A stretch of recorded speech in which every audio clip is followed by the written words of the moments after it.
I'm heading out today, so please take care of the house. Here's the key.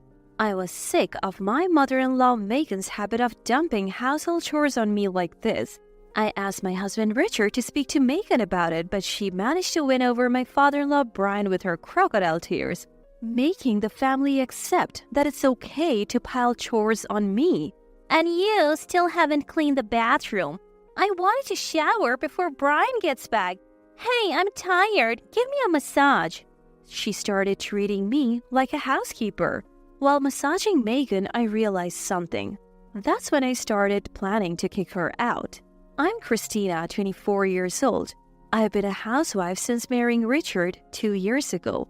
I always dreamed of this lifestyle and was quite happy with it. Richard, whom I met in a college club, was surprisingly mature and cool for his age. He was initially quiet but turned out to be just shy. After a few group hangouts, he started talking to me. We found a lot in common, from hobbies to food preferences, and quickly became friends. Before long, we were hanging out alone more often than with our friends. He promised to me on my birthday in our junior year of college. We were dining in a somewhat fancy restaurant when I mentioned, I'm 21 now, I should start thinking about a job. Richard's proposal was, why don't you work for me? Knowing my dream was to be a housewife, Richard promised to work hard so that my dream would come true. We got engaged in college, but living together would wait until after graduation. That was the condition set by my parents. We used our savings from part-time jobs along with money our parents had set aside for our wedding. We decided not to rely on our parents for our new life, so we rented a small apartment we could afford on Richard's starting salary. The apartment was small and a bit far from the station, but married life was fun. Preparing breakfast and sandwiches for Richard, welcoming him home, having dinner, and sleeping together in our small bed were all enjoyable. Still, at that time, I wished for a slightly better life. Looking back, maybe we were happier living just the two of us. Everything fell apart 6 months ago. Richard's parents lived in New Orleans due to his father Brian's job, while Richard, my parents, and I lived in Boston. Brian got transferred back to Boston and they suggested buying a 2-family home. Thinking, parents-in-law were in their 50s, healthy, and had no chronic illnesses. I accepted the offer thinking it wouldn't affect our lifestyle much. Living in a 2-family home will be much better than directly sharing a space, I thought, and welcomed the idea. Brian had a well-paying job, so money wasn't an issue. Brian took care of most of the mortgage payments. For Richard, it was just like paying the rent we had always paid. So we were delighted to move into a bigger, detached house without changing our budget. We hadn't spent much time with Richard's parents, who always lived in New Orleans. We only met them at family gatherings or weddings. Despite this, we had high hopes, thinking, they're Richard's parents, they must be good people. Little did we know about Megan's challenging personality. We renovated a pre-owned duplex and were able to move in about 3 months after the in-laws suggested it. We moved in mid-December. Due to the layout, the more spacious first floor went to the in-laws. We took the slightly smaller second floor with a balcony. The entrances were separate. Next to the in-laws' entrance was a staircase that led to our own entrance. The in-laws were planning to move in April of the following year. They wanted to bring some of their furniture and clothes during the holiday season before the New Year. So we suggested celebrating New Year together. Brian said he was free starting the 28th, so even if they arrived on the 30th, we would have 2 days to settle in. We thought everything would be set by the night of the 31st if all 4 of us worked together, but only the stuff arrived on the 29th.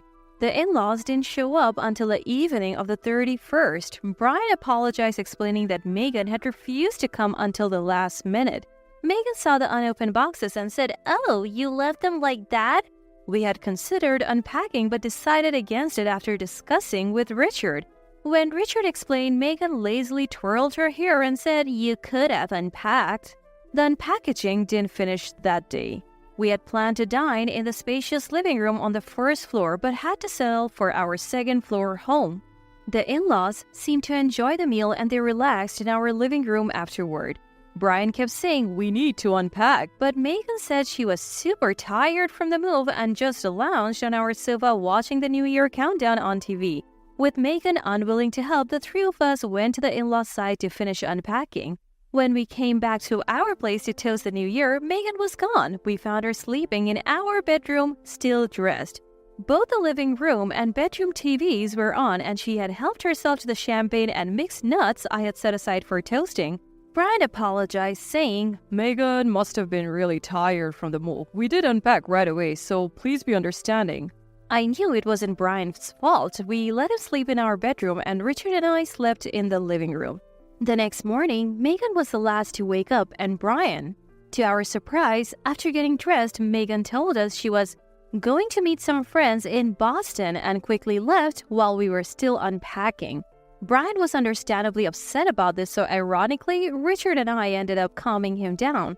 Late that night, Megan came back slightly tipsy and without any explanation, went straight to our bedroom and fell asleep. Angered by this as well, Brian said he was going to sleep on the sofa at in-laws' house and stormed out. The next day, Brian left to visit an executive in Boston who had helped him in the past. Megan woke up later and also went out with friends. Somehow, Megan returned in the evening with a cheerful Brian. Richard and I had managed to finish unpacking after the in-laws left, and Brian seemed pleased with the progress. We had mostly set up the in-laws' bedroom too, so they slept there that night, allowing me to finally sleep in my own bed. The next day, the in-laws headed back to New Orleans. After seeing them off, I felt suddenly exhausted. Lying on the living room sofa, Richard apologized. "Mom is too free-spirited. I didn't think she would be like this. Sorry for making you do all the work, Christina. But once they have moved, they'll be living separately, so we won't have to deal with this anymore." I was frustrated with Megan, who had a habit of imposing her will on others, but I didn't complain, figuring it wouldn't matter much after the move. However, Megan's selfish behavior only escalated. When spring arrived, along with Brian's job transfer, the in-laws moved in, and again, I was expected to help unpack. About 2 months after they moved in, Megan started coming over to our house. Usually, after sending Richard off and finishing breakfast cleanup, Megan would arrive around 10 a.m., all dolled up. "Hey, I'm heading out today. Please take care of the house. Here's the key," she would say, handing me the key to her house before leaving. I reluctantly ended up doing the chores for their home too. Megan would typically return around 6 p.m., nonchalantly greet Brian, and retrieve the key from me. At first, it was just once a week, but Megan gradually increased the frequency of her visits, making me more and more responsible for their housework. One day, I told her I have my own chores. I can't do this anymore. Megan walked into my house, looked around, and said, "Everything's clean, isn't it? You get your chores done so quickly, Christina. You can handle ours easily," and left the key on the living room table before heading out. I decided it wasn't a good idea to bring this up directly with Brian, so I talked to Richard. After apologizing for Megan's behavior, he said, "You can ignore Mom's demands." "I can't just ignore them," I protested. Finally, Richard agreed to address the issue with Megan when Brian was around. They planned to talk during a meal on Brian's day off. As usual, Megan pretended to be engrossed in the TV while I was cooking. In the presence of Brian, Megan acts as if she is doing normal housework.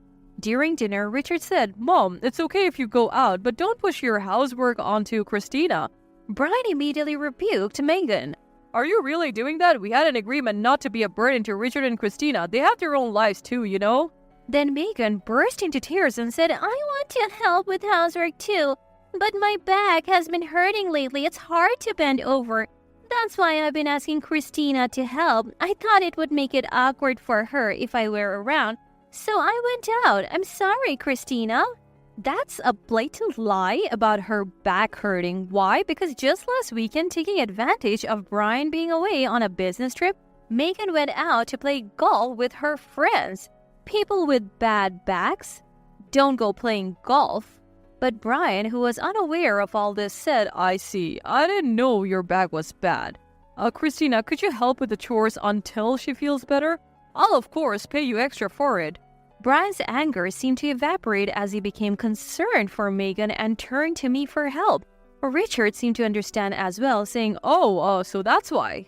Once we were alone, back at our house next door, I told him Megan's back pain was a lie. "But Dad said he's giving us money and you have always managed So why not? We can be a bit laid back about our own stuff. I'll even tell Dad to make sure you get paid well, so you can buy whatever you want. Just give me a little more allowance in return," he said with a smile. Something we realized after parents-in-law moved here is that the father-son duo, Brian and Richard, are too kind-hearted. They have basic common sense and show anger when it's violated, but their kindness means they easily forgive Megan's filmsy excuses. Megan knew this, so she told convincing lies to get Brian and Richard on her side. Once Brian started giving her an allowance for housework, she began to neglect her chores even more. She used to dump chores on me when Brian was out, saying things like, "I can't move because my back hurts," or "I can't get up, my back hurts and I feel sick," pushing me to do all the housework from morning till night. Oblivious to Megan's lies, Brian would say, "Sorry, Christina," and head out. After Brian left, Megan would shower, dress up, and go out without saying a word. By this time, I had been given a duplicate key to the in-laws' house. When she returned before Brian did, she would complain about the dinner I made. "Isn't this too little? Can't you make more dishes? You're getting an allowance. Don't slack off. My dress is wrinkled. Iron it properly. The bathroom isn't clean yet. I wanted to shower before Brian comes back. Come on, give me a massage. I'm tired," she would say whenever she wanted. She really seemed to think of me as an actual housekeeper, yet when Brian returned, she would put on a facade saying, "This is delicious. Christina, your housework is more meticulous than mine," and Brian and Richard were completely oblivious to Megan's attitude. Even when I complained to Richard, all he said was, "You can ignore unreasonable demands." I had reached my breaking point with Megan. I thought the only way left was to secretly film Megan when Brian and Richard went around and show them the evidence. Just when I thought this, an unexpected opportunity arose. It was the day Brian returned from a business trip. As usual, Megan saw him off and went on a trip saying she was going sightseeing with friends. She returned earlier than Brian, as always, and told me to give her a massage because she was tired. "I'm the one who's tired after doing all the housework, not you, Megan," I thought, but saw a red mark on the back of her neck while massaging her shoulders. It looked like a hickey. At first, I thought Brian gave it to her and was impressed that he still had it in him in his 50s, but then, considering he had been on a business trip for about 5 days, I thought, could a hickey really last that long? Could Megan be having an affair?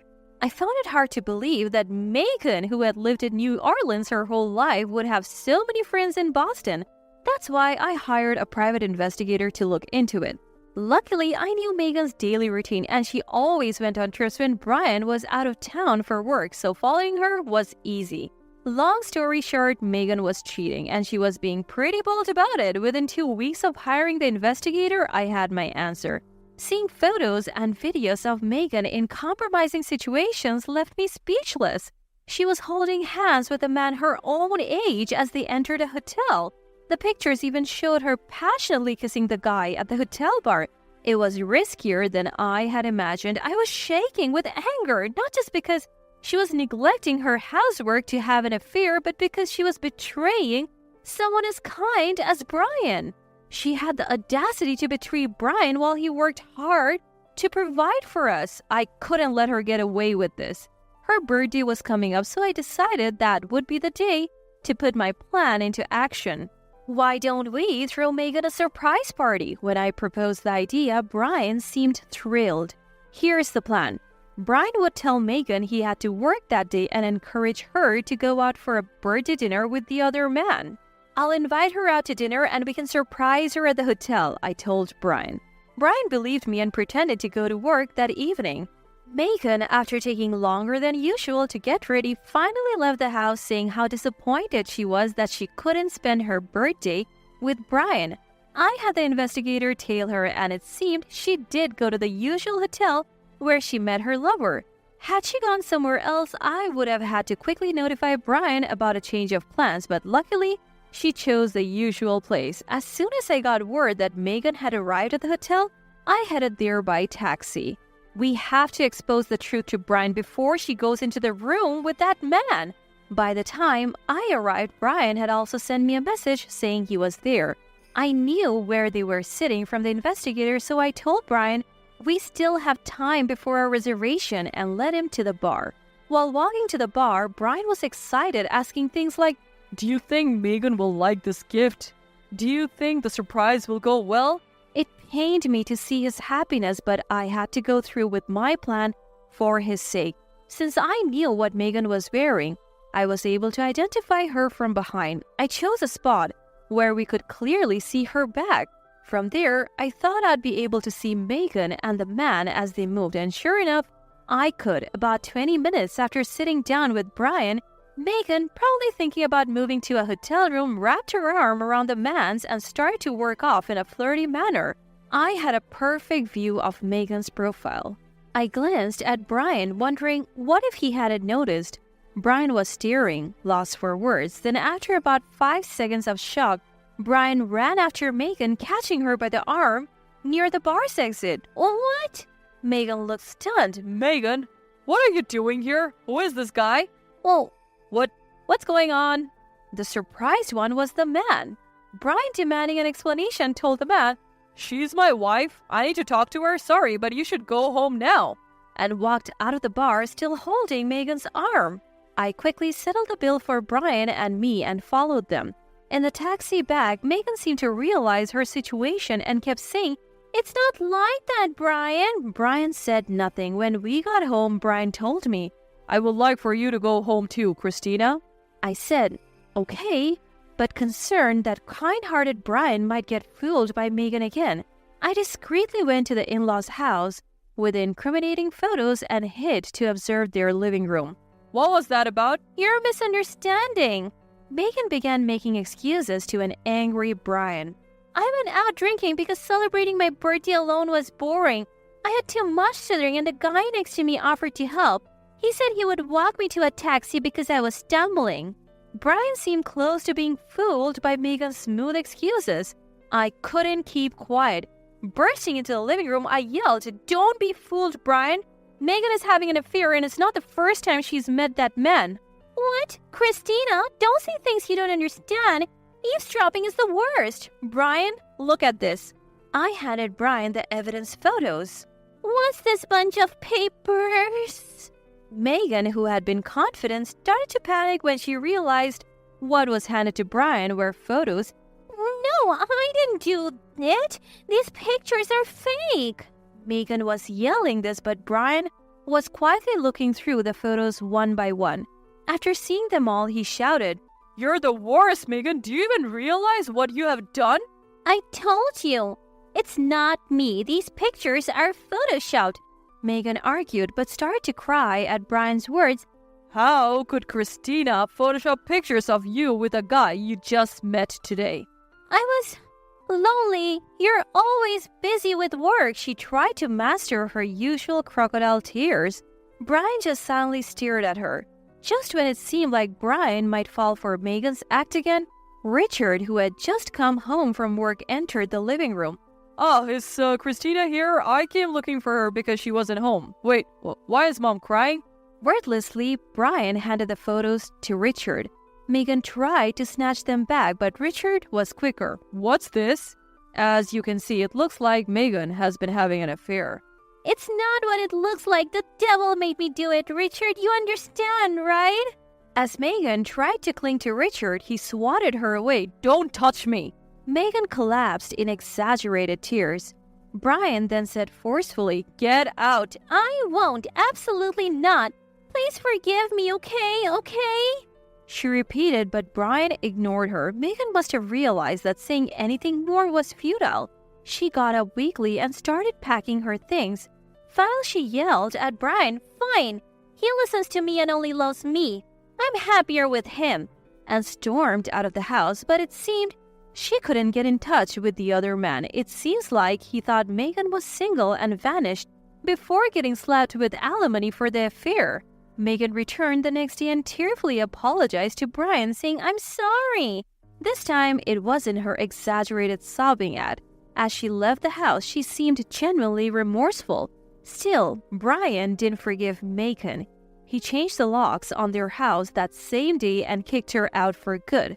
Half a year has passed since then, and my parents-in-law have divorced. Megan was adamant about not divorcing, saying things like, "I'll fight it in court." But since she was 100% at fault, she couldn't get a lawyer to take her case seriously, so they divorced. There was no alimony claim against Megan and likewise no division of property. Since I was the one who initiated their divorce indirectly, I apologized to Brian for it.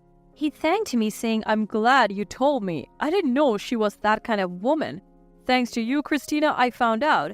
When he found out I had used a private investigator, he asked, "Do you know who the guy is?" I did. So when I told him, Brian said he met the guy. A graduate student who thought Megan was a single 40-year-old. He profusely apologized, saying he has no idea she was married. Brian chose not to demand alimony from the guy as long as he never met with Megan again.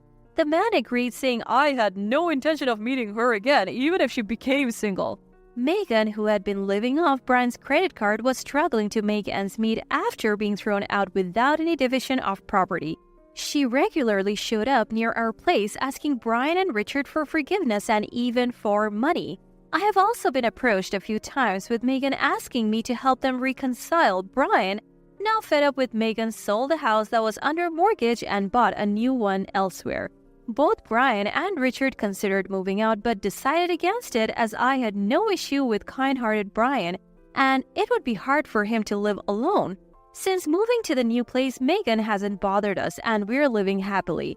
Brian always compliments me on my housekeeping, and ever since finding out that I'm pregnant last month, both Richard and Brian have been helping out more around the house. While my first pregnancy and the upcoming birth do make me anxious, the stress-inducing Megan is gone. And with kind Richard and Brian around, I think everything will be okay. Alright, everyone's presentations are done. Nick, the manager, said as he tried to move the discussion forward. Excuse me, I haven't. I recently found out something. Nick interrupted me and began to speak. There's apparently someone in this department who didn't graduate high school and is just a part-timer. Meetings should be for employees only. Absolutely right. His lackey, Mike, of course, agreed with Nick. I'm leaving. After leaving the meeting room, I started to shut down my computer. I noticed that an email had arrived, not in my personal inbox, but in the company's shared email. Thinking, there's no point in speaking up, no one will listen, I went home quietly. The next day, I heard a commotion from Nick's desk. He was staring at his computer screen, his face pale. Nick? Is something wrong? Mike looked at the screen with him. And he turned even paler than Nick. Why is he so angry? Knowing the reason for Mike's distress, I thought to myself, serves them right. My name is Adam. My mother passed away when I was in the 9th grade, and I was raised by my father. Well, you could hardly call it being raised. After my mother passed, my father changed. He drowned his sorrows in alcohol, and though he still went to work, he squandered our living expenses on horse racing. Because of that, I had to start working part-time as soon as I entered high school. Every month, I went to the convenience store with bills in hand that couldn't be auto-deducted from my father's account. Even though I endured it because I didn't want to be alone, I reached my limit in my second year of high school and dropped out. I found a live-in job at a distant inn. Thank you for everything. The day I left home, my father, still staring at the TV, spoke. Take care. That was our last conversation. Back then, 18 wasn't the age of majority, so I needed my father's permission to work, and I couldn't hide my place of employment. Yet, my father never visited me even once. I kept working just to survive, and before I knew it, I was 42. Years of hard work paid off, and I was transferred to the headquarters. I was thrilled to be recognized by the company, as I thought I'd be working in the field until retirement due to my lack of formal education. Listen up. Our work can change the future of our employees. Don't drag us down. On my first day after the transfer, Nick, dressed in an expensive suit, spoke sternly. There was a reason for this. Our inn was located in a prominent tourist destination, known so well that everyone in the state could sing its commercial jingle. At its peak, we had 5 locations within the state. But that was long ago. Due to financial difficulties and aging facilities, only the place where I had worked for many years and the original establishment remained. I was prepared to lose my job anytime, but now there was a glimmer of hope. With the rise of social media, the tourist area where the inn was located started gaining attention again. Depending on how hard the sales department, where I was transferred, worked, we could either thrive or be forced to give up this prime location to the new hotel chains continuously popping up. For Nick, who had switched careers from another industry to strengthen our sales, this was a battle he couldn't afford to lose. I understood why he had to be strict. "I will do my best." Nick sneered at my enthusiastic declaration. "Did you not hear what I said?" "I'm sorry." I thought I was listening carefully. Out of habit from years of customer service, I apologized reflexively, though I had no idea what had offended him. Someone was watching me with a smirk. In this department, there are those who are expected to excel and those who have been shoved here because they have nowhere else to go. You are the latter. It was Mike, the section chief. He's 7 years younger, at 35. But he was called to headquarters much earlier than I was and had been moving around within the headquarters ever since. I'm not jealous, but I can't accept that he's my boss. Graduating from a prestigious university, he has an unusually high pride and caused many problems as a newbie, making things very difficult for me when I was the front desk leader. When I found out Mike was transferred to the sales department a month before me, I was disheartened. Mike is right. With just a middle school diploma, there's not much you can do. Don't even think about achieving results. As if I didn't exist, Nick remarked, "I'm thirsty." Mike eagerly ran to the coffee maker. It seems Mike is Nick's lackey. I regretted being happy about my transfer to headquarters, wishing I had stayed on site forever. Send a direct mail to every company on this list by the end of the day. Nick only assigned me tasks that even a new graduate could handle. What? There are over 1,000 companies. You want me to send to all of them by today?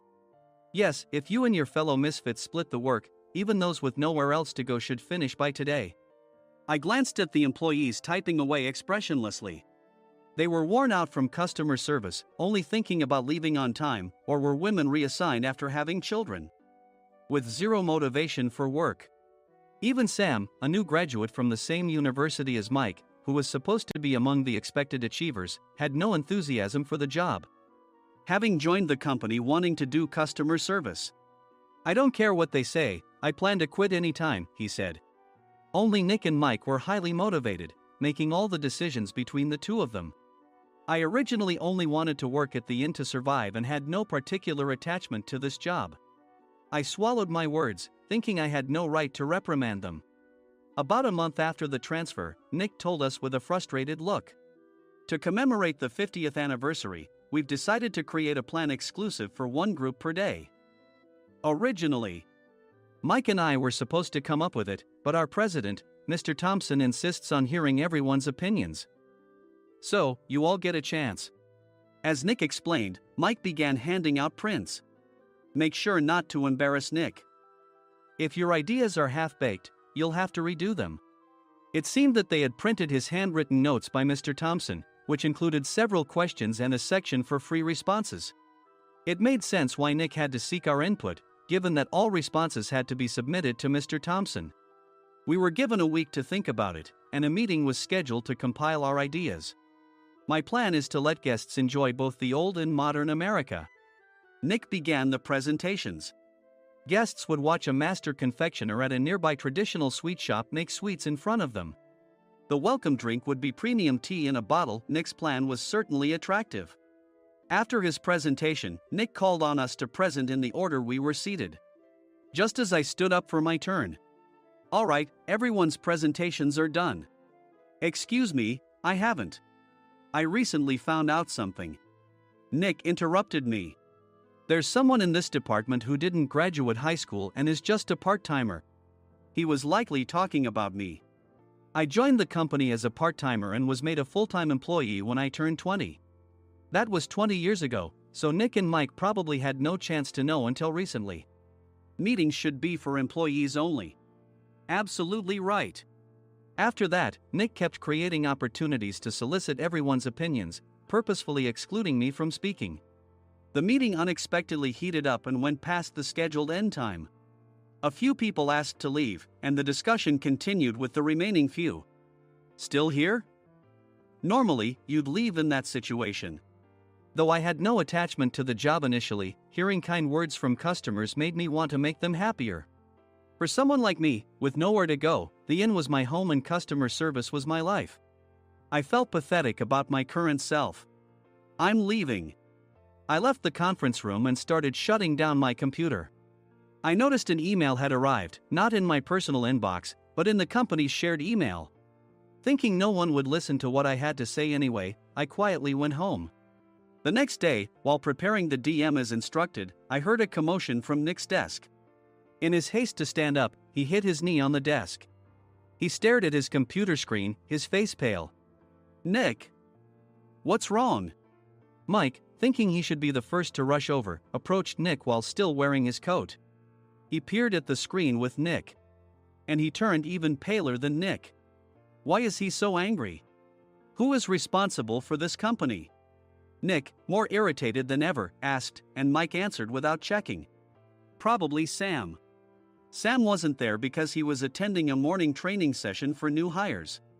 Nick gave up on getting angry and returned his gaze to the screen. They were looking at an email that arrived right after the end of the working day yesterday. Apparently, no one, including me, had checked it before leaving. The email was from a large company that used us for their annual employee trips. The president and executives of that company also frequently used our services personally.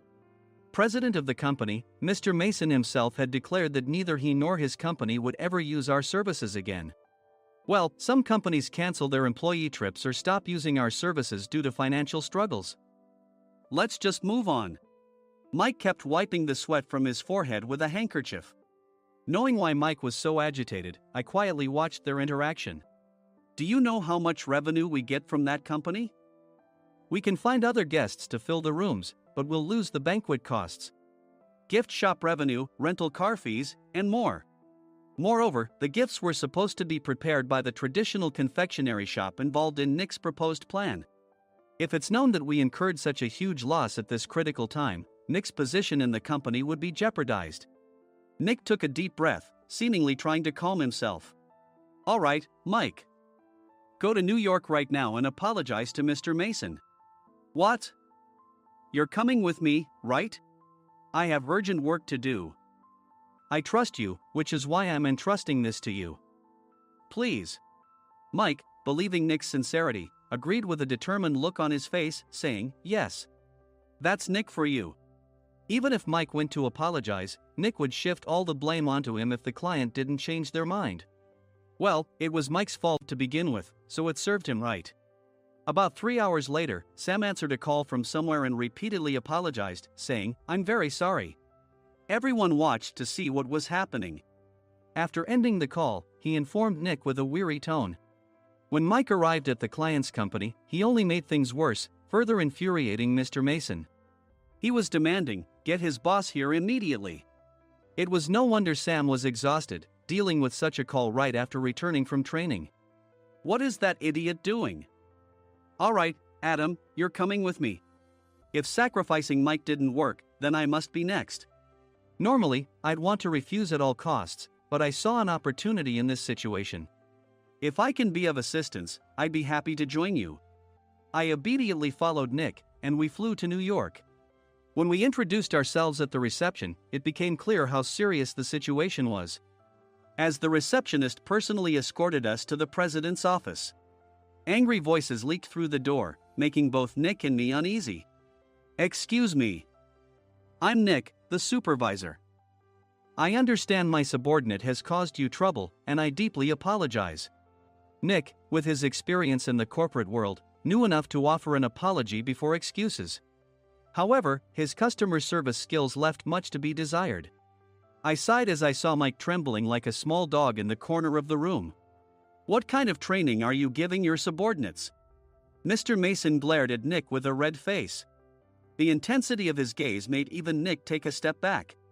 Regrettably, I joined this company only 2 years ago and was unaware of Mike's issues. I should have identified his shortcomings sooner. Indeed.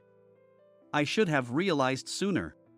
No sensible person would come to apologize and then give a lengthy presentation on the drawbacks of not using their inn. Nick froze, his mouth slightly open. Suspecting the worst, I picked up the documents that had fallen to the floor. It seemed Mike hastily prepared these documents on the plane, listing the disadvantages. Disadvantage 1: if you change the venue for the company trip, employees might suspect it's for cost-cutting reasons, leading to a negative impression. Reading it aloud half-jokingly, Nick snatched the papers from my hand and checked the contents with a furious expression. Among the stack of documents was a receipt from a nearby convenience store's copy machine. I felt a pang of dread, hoping he hadn't shown the receipt as well. What do you think he said when I asked what kind of nerve he had to do this?